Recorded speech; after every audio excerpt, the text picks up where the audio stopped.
Hello दोस्तों, स्वागत है आपका अपने यूट्यूब चैनल स्टडी रिफाइनर में। दोस्तों, इससे पिछले के वीडियो में झारखंड के गोड्डा जिले में जो चौकीदार की वैकेंसी आई है उससे रिलेटेड हम लोग सारे इंपॉर्टेंट पॉइंट्स के बारे में बात किए थे। ठीक है। और उस वीडियो में मैंने ये भी बोला था कि फॉर्म को किस तरह से अप्लाई किया जाना है, किस तरह से फॉर्म को फिलअप करेंगे। तो इन सारे पॉइंट पे हम लोग नेक्स्ट वीडियो में बात करेंगे, जो कि हम लोग सारा पॉइंट को इसी वीडियो में बात करेंगे। ठीक है। यानी कि फॉर्म को किस तरह से भरना है, फॉर्म को कैसे हम लोग भेजेंगे, चूँकि ये फॉर्म जो है दोस्तों, ये फॉर्म तो जो है वो ऑफलाइन है। ठीक है, ये ऑनलाइन फॉर्म है नहीं। तो ऑफलाइन फॉर्म को हम लोग किस तरह से भरेंगे और किस तरह से यहाँ से हम लोग पोस्ट करेंगे कि वहाँ सही सही पहुँच जाए। तो इन सारे पॉइंट्स पे हम लोग बात करेंगे। तो इस वीडियो को आप शुरू से अंत तक पूरा देखें ताकि आपको सही सही पूरी जानकारी मिल सके। ठीक है। तो चलिए यहाँ से हम लोग सारे पॉइंट के बारे में बात करते हैं। तो देखिए यहाँ पे क्या लिखा हुआ है कि चौकीदार पद पर नियुक्ति हेतु विहित आवेदन पत्र। ठीक है, तो इस फॉर्म को फिलअप करके भेजना है। तो इस फॉर्म को फिलअप करने से पहले किन किन बातों के ध्यान रखना है, पहले उस चीज़ को समझेंगे, उसके बाद इस पर हम लोग देखेंगे। ठीक है। तो चलिए सबसे पहले हम लोग उसी पॉइंट को देखते हैं। जैसे कि यहाँ पे देखिए, चलिए तो आइए, जैसे कि यहाँ पे आप लोग देख पा रहे होंगे कि आवेदन करने की प्रक्रिया। ठीक है। तो अब आवेदन करने की जो पूरी प्रक्रिया, इस पूरी प्रक्रिया को पढ़ लेंगे, उसके बाद हम लोग फॉर्म को फिलअप करेंगे। ठीक है। तो देखिए क्या लिखा हुआ है कि चौकीदार नियुक्ति से संबंधित योग्यता सह अर्हता रखने वाले अभ्यर्थी विहित प्रपत्र में आवेदन पत्र के साथ निम्न दस्तावेजों की स्व अभिप्रामति प्रति अनिवार्य रूप से संलग्न करेंगे। ठीक है। अब इसमें क्या है ना कि कौन कौन सा डॉक्यूमेंट चाहिए वो देखते हैं। सबसे पहला है कि शैक्षणिक अंक पत्र। तो इसमें आपका जो है मैक्सिमम क्वालिफिकेशन क्या है, 10th है। तो आपको जो है 10th क्लास का मार्कशीट चाहिए। ठीक है, यानी कि मार्कशीट इसमें चाहिए। तो 10th क्लास का मार्कशीट आपको देना है। फिर दूसरा क्या है कि सक्षम पदाधिकारी द्वारा निर्गत अद्यतन स्थानीय निवासी प्रमाण पत्र। यानी कि यहाँ स्थानीय निवासी प्रमाण पत्र का मतलब क्या हो गया, रेसिडेंशियल। ठीक है, आपको रेसिडेंशियल सर्टिफिकेट इसमें चाहिए। फिर क्या दिया है कि जन्मतिथि से संबंधित शैक्षणिक प्रमाण पत्र। जन्मतिथि से देखिए, चूंकि एज जो है, आयु इसमें जो है वो कितना है, मिनिमम 18 है और मैक्सिमम प्रत्येक कैटेगरी का अलग अलग है। ठीक है। तो इसके वेरीफाई के लिए क्या है ना कि क्या चाहिए, शैक्षणिक प्रमाण पत्र, आपको एडमिट कार्ड वगैरह ये सब जिसमें आपका डेट ऑफ बर्थ मेंशन है ये दे सकते हैं। फिर आया है कि सक्षम पदाधिकारी यानी कि थाना प्रभारी के द्वारा निर्गत आचरण प्रमाण पत्र। ठीक है, यानी कि आपको जिसमें जो है कैरेक्टर सर्टिफिकेट भी देना पड़ेगा। तो कैरेक्टर सर्टिफिकेट कहाँ से बनता है, तो वो थाना प्रभारी देंगे। ठीक है, यानी थाना प्रभारी के पास से बनेगा, तो ये जान रखना है। फिर क्या लिखा है कि स्व अभिप्रमाणित अद्यतन 4 पासपोर्ट साइज फोटो, यानी कि आपका जो है वो 4 पासपोर्ट साइज का फोटो देना है। ठीक है, 4 फोटो लगेगा उसमें। फिर नेक्स्ट क्या दिखा हुआ कि अभ्यर्थी लिफाफा के ऊपर विज्ञापन संख्या, आवेदित पद का नाम, बिट संख्या, अंचल का नाम एवं थाना का नाम अवश्य अंकित करेंगे। यानी कि आप इस जो सारे डॉक्यूमेंट हैं, इन सारे डॉक्यूमेंट को लेकर के आपको क्या है ना कि उसको एक लिफाफा में बंद करना है। ठीक है, और लिफाफा में बंद करके देना है। तो लिफाफा में क्या है कि लिफाफा के ऊपर में क्या रखना है, विज्ञापन संख्या। ठीक है, तो विज्ञापन संख्या देना। और विज्ञापन संख्या कहाँ से मिलेगा, तो विज्ञापन संख्या फॉर्म के पहले में है। ठीक है, एक मिनट आप लोग को दिखा भी देना चाहता हूँ कि विज्ञापन संख्या यहाँ पे आप लोग देख सकते हैं कहाँ। जैसे कि यहाँ पे देखिए विज्ञापन संख्या कितना है, 1/2024। ठीक है, तो विज्ञापन संख्या में यही फिलअप होगा। फिर चलिए नेक्स्ट हम लोग देखते हैं। तो देखिए अब क्या है ना कि वहाँ पे विज्ञापन संख्या, आवेदित पद का नाम, यानी कि किस पद के लिए है, तो पद भी उसी के नीचे है, चौकीदार पद के लिए है। ठीक है, फिर बीट संख्या भरना है, अंचल का नाम और थाना का नाम अवश्य उसमें भर देना है। ठीक है, वो ऊपर में लिख देना है। फिर क्या है कि किसी अन्य कार्यालय में आवेदन जमा करने पर उसका आवेदन स्वतः निरस्त समझा जाएगा।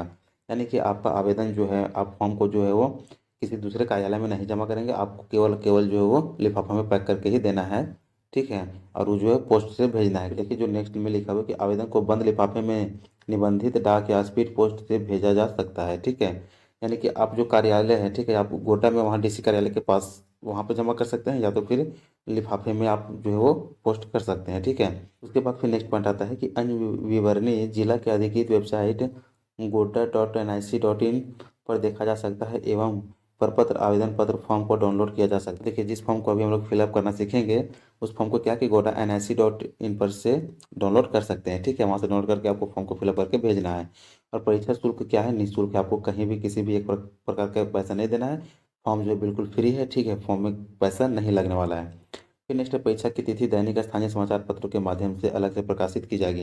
यानी कि इसमें जो एग्जाम होगा, एग्जाम का डेट तो अभी चूंकि आया नहीं है। ठीक है, तो एग्जाम का डेट क्या होगा कि ये आपको न्यूज़पेपर के माध्यम से मिल जाएगा। ठीक है, दिनांक 15/3/2024। ठीक है, 15 मार्च 2024 के बाद प्राप्त आवेदनों पर विचार नहीं किया जाएगा। यानी कि इसके बाद आपका फॉर्म जो है वो इनवैलिड होगा, किसी काम का फॉर्म नहीं रहेगा। ठीक है, तो आपको कोशिश करना है कि 15/3/2024 से पहले वहाँ पे फॉर्म को भिजवा देने का।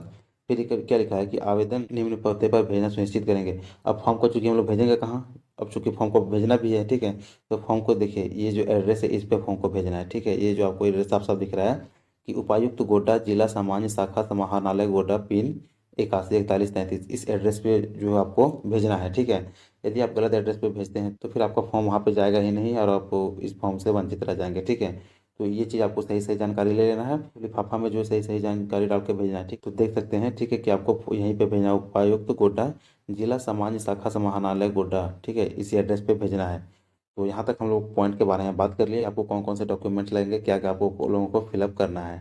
तो आप यहाँ तक देख लिए। अब चलिए नेक्स्ट पॉइंट हम लोग देखते हैं कि फॉर्म को फिलअप किस तरह से किया जाएगा, ठीक है। अब यहाँ पे साफ साफ देख सकते हैं, ठीक है, आप ब्लू या ब्लैक पेन यूज कर सकते हैं, दूसरा कलर का पेन यूज नहीं करना है, यही दो पेन को आप यूज करेंगे, ठीक है। अब यहाँ पे हम लोग देखते हैं कि चौकीदार पद पर नियुक्ति हेतु विहित आवेदन प्रपत्र, इसी फॉर्म को फिलअप करके भेजना है। सबसे पहले करना क्या है कि यहाँ पे आपको जो है अपना फोटो लगा देना है, ठीक है। आपको यहाँ पे एक फ़ोटो चिपका देना है और 4 फोटो जो पहले था वो फोटो भेजना है। फिर उसके बाद क्या लिखा है कि सेवा में जिला दंडाधिकारी सह उपायुक्त गोड्डा, ठीक है। ये है, इसके नीचे है क्या कि गृह जिला, जिला कौन सा है वो भरना है, अंचल का नाम भरना है और बीट संख्या, ये तीनों यहाँ पे आप लोगों को फिलअप कर देना है, ठीक है। आपका गृह जिला यानी कि आपका जहाँ पे घर है उस जिला का। फिर नेक्स्ट पॉइंट आ जा रहा है क्या कि आगे देखते हैं, चलिए ठीक है। नेक्स्ट पॉइंट है कि अभ्यर्थी का नाम बड़े अक्षरों में हिंदी में लिखना है यहाँ पे, और यहाँ पे अंग्रेजी में। अब अंग्रेजी में लिखना है, क्या लिखा है कि बड़े अक्षरों में, ठीक है। तो ऐसा नहीं है कि आप जैसे मान लेते हैं कि किसी का नाम ABC है, ठीक है, तो यहाँ पे भरेगा ऐसे ABC, ये गलत हो जाएगा, ऐसे नहीं भरना है। आपका नाम जो भी है सारा बड़ा बड़ा लेटर में होगा, ठीक है, जैसे ABC, इस तरह से भरना है, ठीक है। तो ये चीज़ को आप लोग को ध्यान देना है, जिससे कि आपको किसी प्रकार का बाद में दिक्कत ना हो। तो आपको फॉर्म जो है वो सब सारा का सारा जो है बड़े लेटर में भरना है, ठीक है। फिर पिता या पति का नाम, तो यदि आपके पिता हैं तो यहाँ पिता का नाम भरना है, आप मैरिड है तो उसके लिए आपका हस्बैंड का नाम यहाँ पे फिलअप कर देना है, ठीक है। ये हिंदी में करना है। और अपना केवल अपना नाम यहाँ पे जो है वो हिंदी और इंग्लिश दोनों में भरना है, बाकी आगे का जो है हिंदी में भरना है। जन्म तिथि, अब जन्म तिथि अंकों में पूछा है, ठीक है, तो अंक में आपका यहाँ जो भी होगा, मान लेते हैं कि जो भी आपका यहाँ पे D फिर M आता है यहाँ पे, फिर Y आता है, तो ये फिलअप करना है, ठीक है। अब यहाँ पे शब्द में भी वही चीज़ लिख देना है, ठीक है, जितना आपका है। फिर लिखा है कि दिनांक 1/8/2023, अब 1/8/2023 को ये जो आपका एज काउंट होगा, 1/8/2023 यानी कि 1 अगस्त 2023 को जो उम्र होगा वो यहाँ पे भरना है, ठीक है। यहाँ पे डेट ऑफ बर्थ भरना है, ये तो ठीक है, लेकिन 1/8/2023 को आपका उम्र क्या होगा, कितना वर्ष होगा, कितना माह और कितना दिन होगा, ये फिलअप करना है।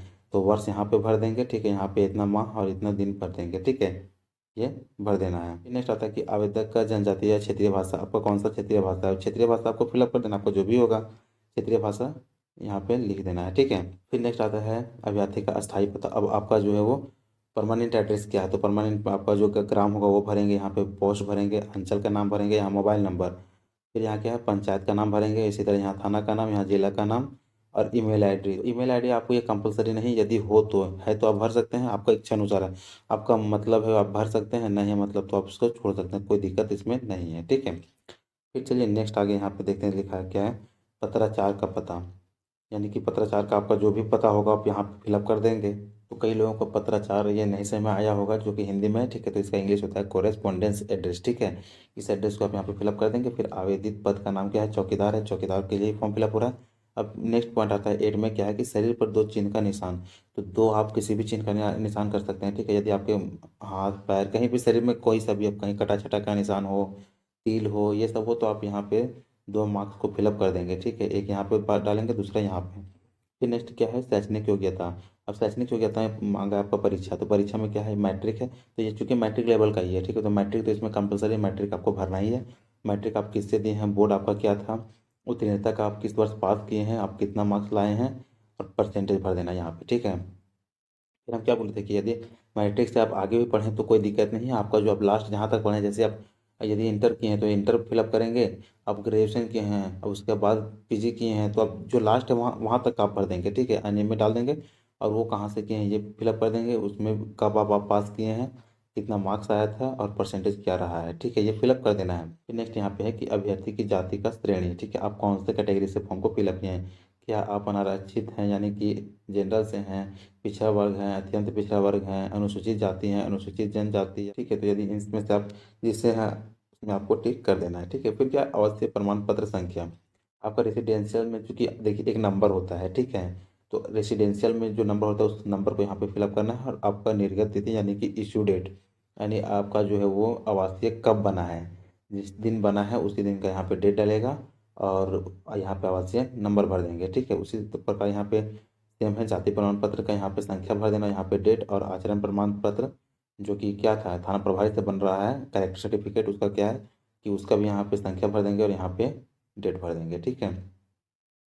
यहाँ तक समझ लिए। अब नेक्स्ट पॉइंट आता है कि कार्यानुभव प्रमाण पत्र केवल माननीय उच्च न्यायालय के आदेश से आच्छादित अभ्यर्थियों के मामले में, ठीक है। यदि आपके पास कार्यानुभव यानी एक्सपीरियंस सर्टिफिकेट, तो आप उसको यहाँ पे भर सकते हैं, नहीं है तो आप इसके लिए कोई दिक्कत नहीं है, ऐसा कोई जरूरी नहीं कि आपको एक्सपीरियंस चाहिए ही, ठीक है। फिर क्या कि माननीय उच्च न्यायालय के न्यायाधीश से आच्छादित अभ्यर्थी द्वारा उम्र संबंधी छूट के संबंध में न्यायाधीश की प्रति संलग्न है अथवा नहीं। उम्र में छूट है तो यहाँ पे हाँ या ना पे फिलअप कर देना है, ठीक है। फिर क्या है कि घोषणा में आ जाता है। अब आपका घोषणा क्या है कि उपरोक्त सभी सूचनाएं मेरी जानकारी से सही हैं, किसी भी स्तर पर सूचनाएं गलत पाए जाने पर बिना किसी पूर्व सूचना के मेरी अभ्यर्थना रद्द की जा सकती है, ठीक है। ये आपसे घोषणा करवाता है कि आप जो भी फिलअप किए वो सही है, यदि इसमें किसी प्रकार का कोई गलती पाया गया तो आपको बिना बताए आपका जो है वो फॉर्म को रिजेक्ट कर दिया जाएगा, ठीक है। तो इसमें आप किसी प्रकार का ऑब्जेक्शन नहीं कर सकते हैं। इस चीज़ को आप ध्यान में रखेंगे और सारी चीज़ को सही सही जानकारी देंगे, सारी चीज़ को सही सही भरेंगे, ठीक है। तो ये ध्यान रखना है। अब यहाँ पे जिस दिन आप भेजेंगे ये यहाँ पे डेट फिलअप कर देंगे और स्थान यहाँ पे लिख देंगे, और आवेदक का हस्ताक्षर, ठीक है, यानी कि जो फॉर्म फिलअप करें उसका सिग्नेचर चाहिए। अब देखिए सिग्नेचर में भी इंपॉर्टेंट पॉइंट होता है कि कई सारे लोग होते हैं ना कि बस सिग्नेचर करके दे देते हैं, उनको समझ में नहीं आता कि सिग्नेचर कहाँ करना नहीं करना है। जैसे कि लिखा हुआ है कि आवेदक का हस्ताक्षर, तो कई सारे लोग होते हैं जो कि यहाँ पे अपना है, यहाँ पे सिग्नेचर कर दिए, ठीक है। ये और ये क्या है कि टोटली गलत है, यहाँ पे सिग्नेचर नहीं, सिग्नेचर जो है यहाँ पे ऊपर में किया जाता है, ठीक है। जो आवेदक का हस्ताक्षर लिखा है उसके ऊपर में यहाँ पे आप साइन करेंगे, और उसके बाद आप आराम से इसको लिफाफे में बंद करेंगे, एड्रेस डालेंगे, और आप पोस्ट के माध्यम से वहाँ पे भेज देंगे, ठीक है। उसमें एड्रेस दिया गया है, उस एड्रेस पे आप भेज देंगे, और आपका जो है सही सलामत वहाँ पे पोस्ट चला जाएगा, ठीक है। दोस्तों यहाँ तक मैंने जितने सारे इंपॉर्टेंट पॉइंट्स थे और फॉर्म को भरना सारे कुछ के बारे में बता दिया। यदि इसके बाद भी आपको कोई डाउट रह जाता है तो आप कमेंट करें, और यदि वीडियो पसंद आए तो वीडियो को लाइक करें, चैनल को सब्सक्राइब कर बेल आइकन प्रेस करें, ताकि इसी तरह के लेटेस्ट वीडियो का नोटिफिकेशन आप लोगों तक पहुँच सके।